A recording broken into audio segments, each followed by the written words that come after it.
Terpantas, terkini dan sahih. Bila-bila masa, di mana jua. Berita di jari. Subscribe YouTube Bulletin TV3.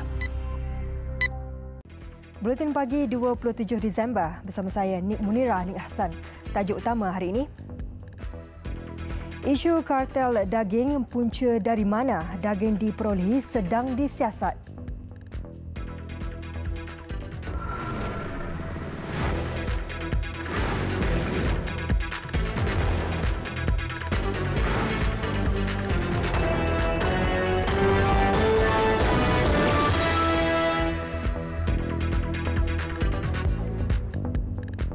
Assalamualaikum dan salam sejahtera. Isu berkaitan kartel daging haram masih disiasat pihak berkaitan.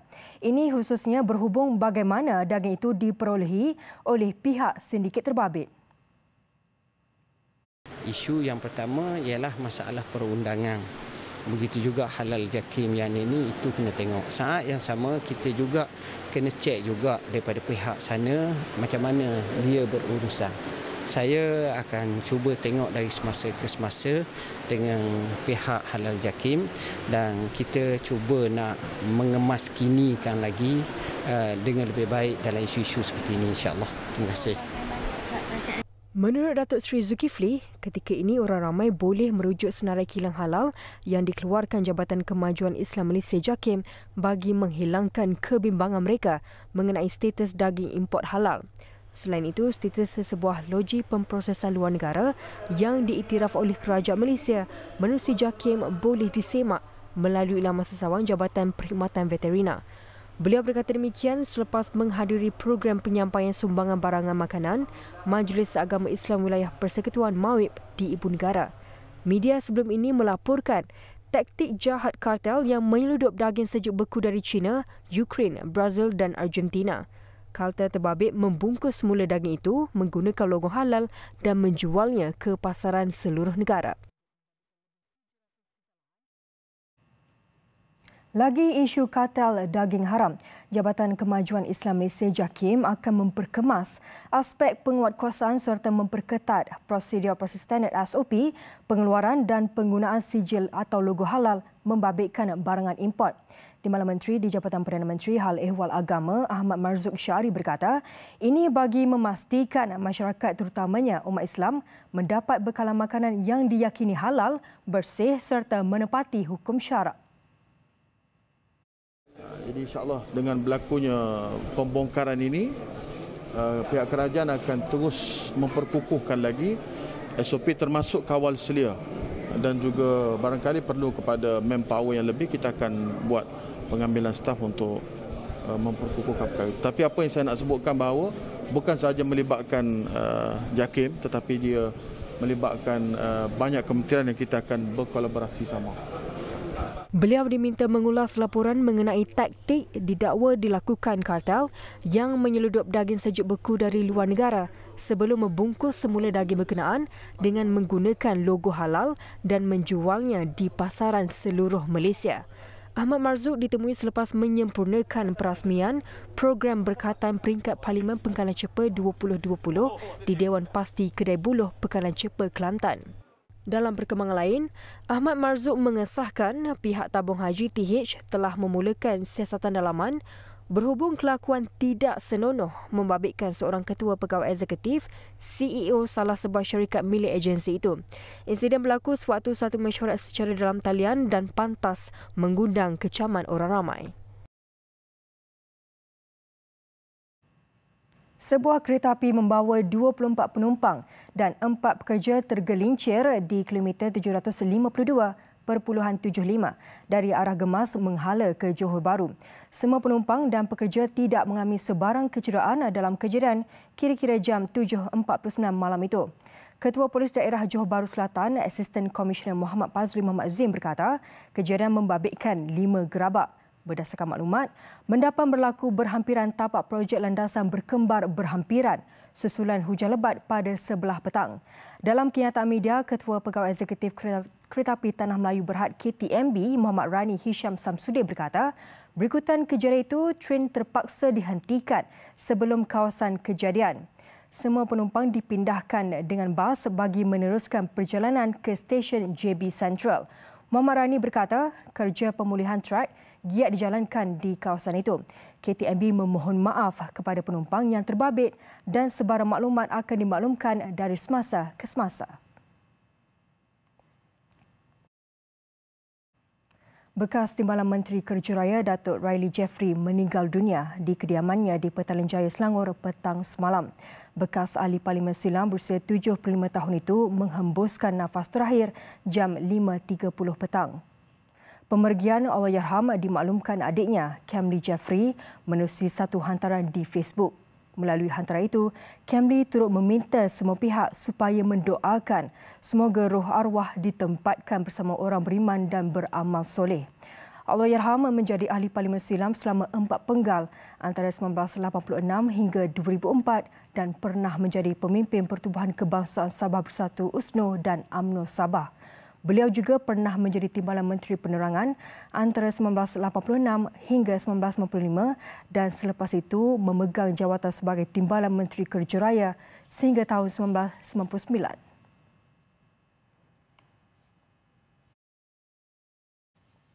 Kesukaran mendapatkan kemudahan internet di kawasan luar bandar masih menjadi beban kepada penduduk, terutama golongan pelajar yang perlu menghadiri kelas secara dalam talian. Selain perlu mengikuti kelas secara maya hampir setiap hari, liputan internet juga diperlukan bagi menyiapkan tugas yang diberikan oleh pensyarah atau guru mengikut tempoh masa yang telah ditetapkan. Menurut Nur Aina Yaziz, pelajar College Vocational, dia sering tidak dapat menyertai kelas secara dalam talian ekoran ketiadaan rangkaian internet di kampungnya. Katanya lagi, harga untuk membeli data internet juga sedikit membebankan kerana ibunya terputus sumber pendapatan selepas kantin sekolah yang diusahakan olehnya ditutup sejak 3 bulan yang lalu. And disebabkan pandemik ini juga kan kelas online. Saya terpaksa korbankan banyak duit untuk beli data internet. Kadang-kadang tu macam RM10 tu memang tak cukup lah sebab dia sebarang buat assignment lagi, kelas online. Kadang-kadang dengan keadaan lain dekat kampung tak okey. So memang saya rasa sangat sukar lah membebankan.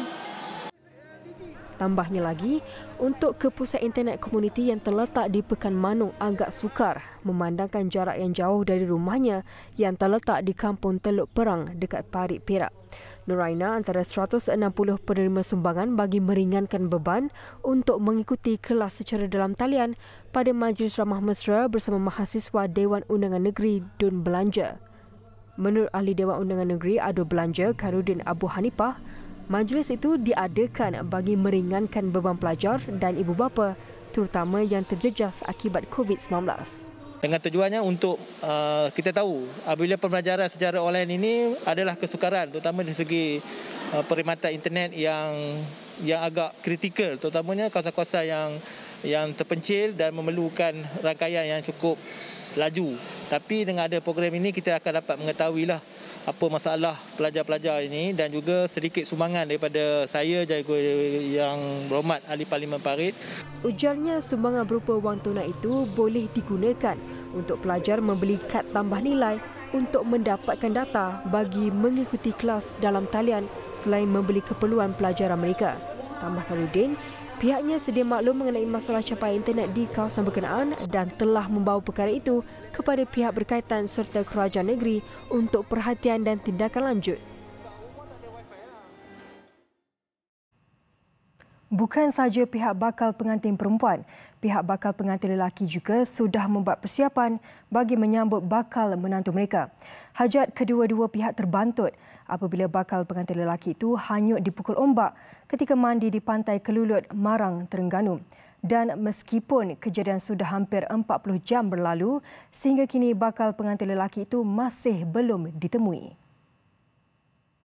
Berdasarkan kad jemputan yang diedarkan oleh keluarga bakal pengantin lelaki, pihak mereka akan mengadakan majlis resepsi itu di sebuah kafe di Jalan Permaisuri 1, Bandar Tun Razak Ceras, Ibu Negara. Majlis dijadual diadakan pada 9 Januari depan.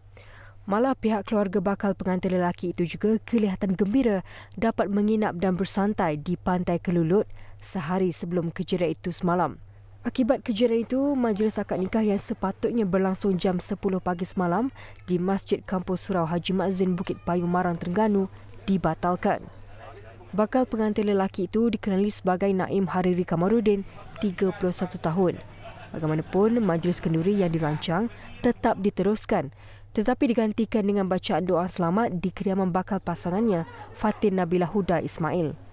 Persiapan lain termasuk pelamin dan kemah juga telah siap dipasang. Menurut bapa bakal pengantin perempuan itu, Ismail Awang, majlis kenduri tetap diteruskan bagi meraihkan tetamu yang datang termasuk dari jauh memandangkan segala persiapan sudah disediakan. Dan seperti keluarga bakal pengantin lelaki itu, Ismail dan keluarganya juga masih berharap agar Naim Hariri ditemukan selamat.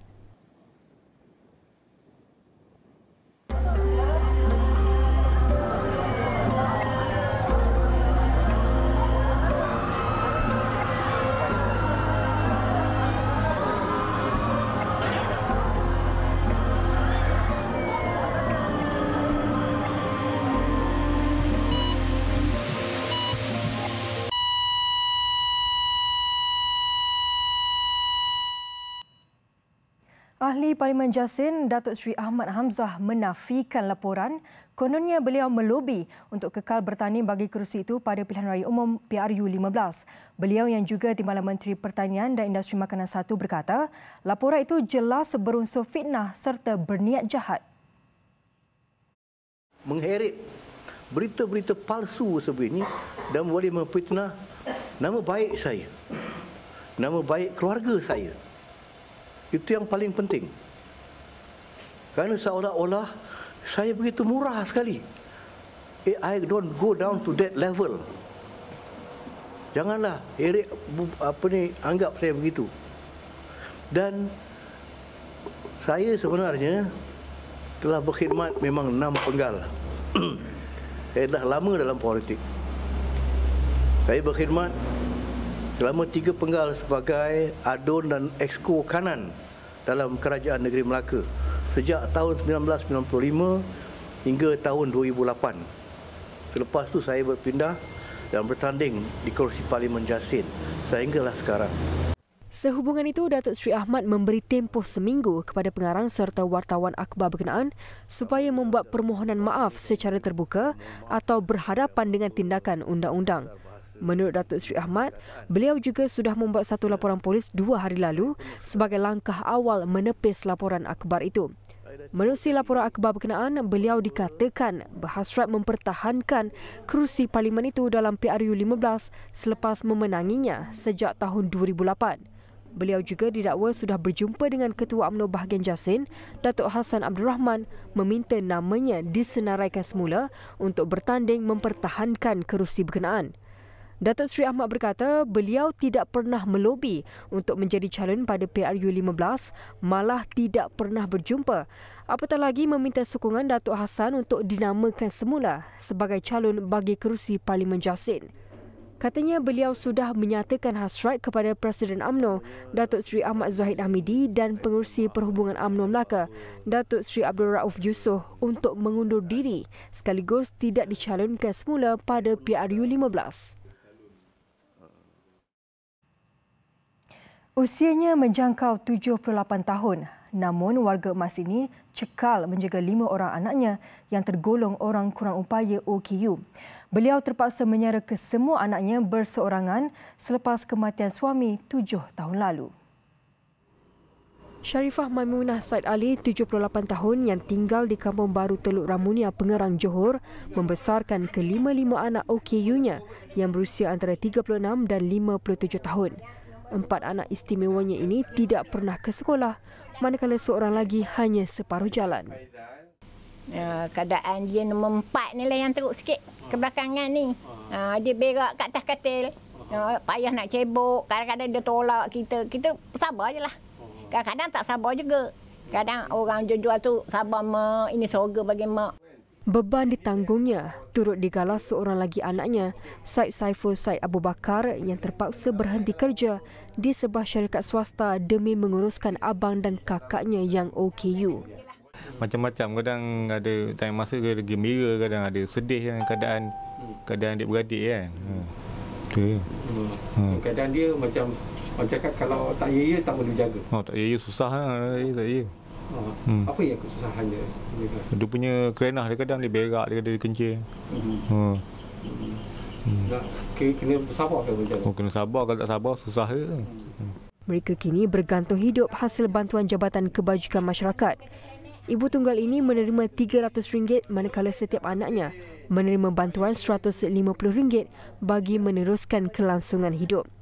Sharifah berharap agar kebajikan anak-anak OKU-nya ini tetap diberi perhatian seandainya beliau ditakdirkan pergi dahulu. Penduduk di Perumahan Rakyat Padang Kubu Kemaman, Terengganu kini mampu menarik nafas lega apabila masalah banjir kilat yang dialami mereka sejak 7 tahun lalu akhirnya mendapat perhatian pihak berwajib. Antara penyelesaian yang dicadangkan ialah menaik taraf sistem saliran yang tidak sempurna. Yang di-Pertua Majlis Perbandaran Kemaman MPK, Jusman Ibrahim berkata, kawasan Perumahan Rakyat Padang Kubu terletak di kawasan luar operasi MPK. Ini bermakna semua permasalahan berkaitan dengan kemudahan asas di kawasan itu adalah di luar bidang kerja pihak MPK. Namun begitu, menurut Jusman, pihaknya mengambil beberapa inisiatif dengan mengajukan isu berkenaan banjir kilat dan beberapa permasalahan kemudahan awam di kawasan perumahan itu kepada pihak pemaju untuk proses perbincangan. Untuk tujuan itulah pihak MPK akan merancanglah untuk mengadakan perjumpaan dengan pihak pemaju bagi mengatasi beberapa isu ini supaya kita dapat membendung banjir yang pada tahun-tahun akan datang. Sementara itu, menurut penduduk, banjir lebih kerap berlaku di kawasan itu ketika musim tengkujuh. Tambah mereka, jika banjir melanda kawasan berhampiran, mereka turut terkena tempiasnya. Limpahan air menyebabkan aliran air longkang tersumbat dan menenggelamkan beberapa buah kediaman penduduk. Tak tahu air pergi mana. Dia main rolling macam tu je air. Memang tersumbat pasal dia tak ada pergi. Nyamuk banyak. Longkang dia tak ada air keluar kan. Dia macam banjir kilat lah. Kalau dari sana, kalau rumah saya ni tempat kumpul lah, selipar-selipar orang-orang yang hanyut. Jadi kita tak boleh nak lari. Jadi bertakung lah. Ambil masa 2-3 hari baru maknanya kalau tak hujan tu. Menurut penduduk, mereka terpaksa mengambil inisiatif dengan membersihkan saliran yang tersumbat, namun keadaan banjir kilat tetap berlaku. Penduduk juga mengharapkan agar perbincangan yang akan dilakukan membuahkan hasil berikutan musim tengkujuh masih belum berakhir dan dibibangi akan berlaku gelombang banjir yang seterusnya di kawasan itu. Tugas anggota bomba tidak terbatas kepada usaha menyelamatkan nyawa manusia ketika kecemasan bencana atau kebakaran. Malah mereka sedia mencurah keringat dalam pelbagai operasi termasuk membabitkan nilai kemanusiaan. Di Raut Pahang, 7 anggota Balai Bomba dan Penyelamat Sungai Koyan bergegas ke Felda Tersang 3 selepas mendapat laporan seekor babi hutan terjatuh dalam lubang najis di sebuah rumah peneroka kira-kira jam 5 petang kemarin. Menurut Ketua Zon 3 Jabatan Bomba dan Penyelamat Pahang, Syahrul Nizam Nasir, atas sifat kemanusiaan, mereka bertindak mengeluarkan babi itu dengan menggunakan tali dan kayu. Usaha mengeluarkan babi itu mengambil masa kira-kira 30 minit dan dilakukan secara berhati-hati kerana haiwan berkenaan agak agresif. Selepas dikeluarkan, babi itu dilepaskan ke hutan berhampiran. Tidak dapat dipastikan sejak bila haiwan itu terperangkap dalam lubang itu.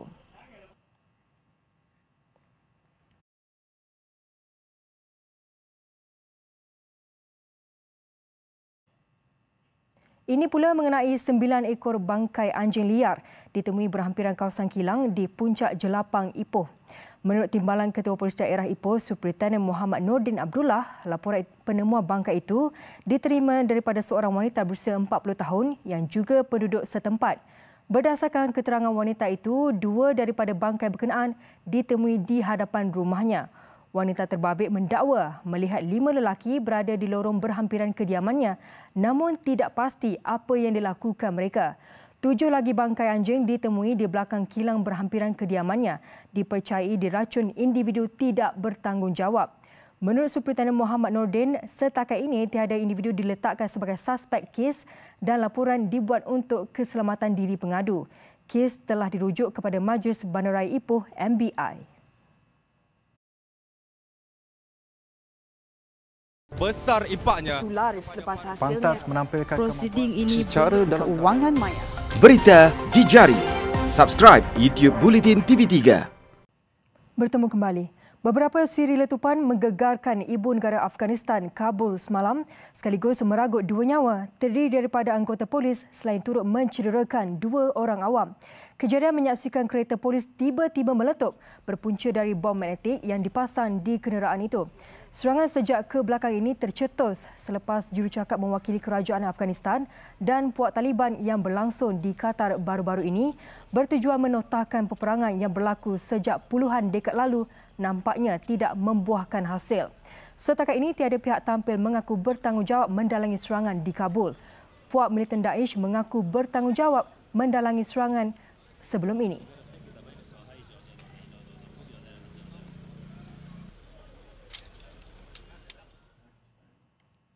Sekurang-kurangnya 20 doktor di Nigeria meninggal dunia minggu lalu selepas dijangkiti COVID-19.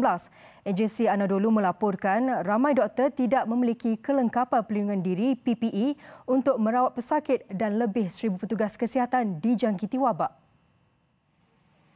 Menurut Menteri Kesihatan Nigeria, setakat 2 Jun lalu, seramai 812 petugas kesihatan Nigeria disahkan positif virus itu. Setakat Julai, lebih 10,000 petugas kesihatan di 40 negara Afrika dijangkiti coronavirus. Pusat Kawalan Penyakit Nigeria NCDC merekodkan 1,242 kematian, 81,963 jangkitan dan 69,651 individu pulih di 36 negeri sejak virus itu pertama kali dikesan pada Mac lalu. Lonjakan jangkitan kini direkodkan di negara Afrika paling ramai penduduk itu susulan Nigeria dilanda gelombang kedua COVID-19. NCDC merekodkan 6 kematian dan 1,041 kes Khamis lalu. Besar impaknya. Laris selepas hasilnya. Pantas menampilkan prosiding ini secara keuangan maya. Berita di jari. Subscribe YouTube Bulletin TV3. Kedudukan Pahang Mammoth dalam kempen Liga Sepak Takraw STL 2020 semakin terancam apabila gagal mengatasi Johor Tigris pada aksi minggu ke-15 di Stadium Titi Wangsa semalam. Johor turun tanpa tekanan berdepan Pahang yang terdesak memburu kemenangan untuk keluar daripada zon penyingkiran. Pahang yang menemui rentak kemenangan selepas mengalahkan PDRM Defenders Jumaat lalu mempamerkan aksi hambar dalam set pertama menerusi kesilapan mudah terutama di posisi tekong Hafizuddin Baharudin. Johor Tigris yang menurunkan apit kanan muda Nur Haziq Nurali dilihat tidak berdepan masalah untuk melakukan penyudah libasan kencang. Senario itu membolehkan Johor mengakhiri set pertama dalam masa 15 minit dengan mata 21-11. Naib juara Division 1 itu cuba bangkit dalam set seterusnya dengan mempertaruhkan Anas Muhaimin. Namun kekentalan barisan pemain Johor sukar digugat walaupun di hujung babak permainan Johor seakan hilang punca. Namun Nur Haziq harus diangkat sebagai watak penting aksi ini menerusi 20 libasan yang menghadirkan mata untuk kemenangan 21-19 Johor. Selepas 4 hari berehat, kempen Liga Perdana Inggeris kembali bersambung. Dengan menyaksikan 6 perlawanan bagi minggu ke-15 berlangsung semalam dan awal pagi tadi. Manchester City merapatkan jurang 5 mata dengan pendahulu EPL Liverpool apabila menumpaskan Newcastle 2-0 di Stadium Etihad. Everton pula lonjak ke tangga kedua selepas mencatat kemenangan tipis ke atas Sheffield United. Dalam satu lagi aksi, Manchester United terlepas peluang untuk merapatkan jurang 2 mata dengan pendahulu Liga. Selepas skadar terikat 2-2 menentang Leicester City di Stadium King Power. Marcus Rashford meledak gol ke-13 untuk gol pertama United pada minit ke-23. Bagaimanapun, kedudukan itu tidak bertahan lama apabila Harvey Barnes mengikat kedudukan pada minit ke-31. Bruno Fernandes kembali membawa pelawat di depan selepas menyudahkan hantaran Edinson Cavani. Hasrat United meraih mata penuh bagaimanapun lebur apabila Axel Tuanzet menjaringkan gol sendiri 5 minit sebelum tamat perlawanan. Dalam aksi tumpuan London Derby, Arsenal meredakan ketakutan tersingkir dari Liga Perdana Inggeris apabila mencatat kemenangan 3-1 ke atas Chelsea awal pagi tadi. Masa depan pengendali Mikel Arteta juga dilihat masih selamat walaupun ini kali pertama pasukannya meraih 3 mata liga sejak 1 November lalu. Tuan rumah nyata beraksi di tahap terbaik mereka untuk menutup separuh masa pertama dengan 2-0 hasil jaringan Alexander Lacazette dan Granit Xhaka. Bersama babak kedua, pemain muda Bukayo Saka terus menjarakkan kedudukan kepada 3-0 sebelum Chelsea meraih jaringan sagu hati pada minit ke-85 menerusi penyerang Tammy Abraham.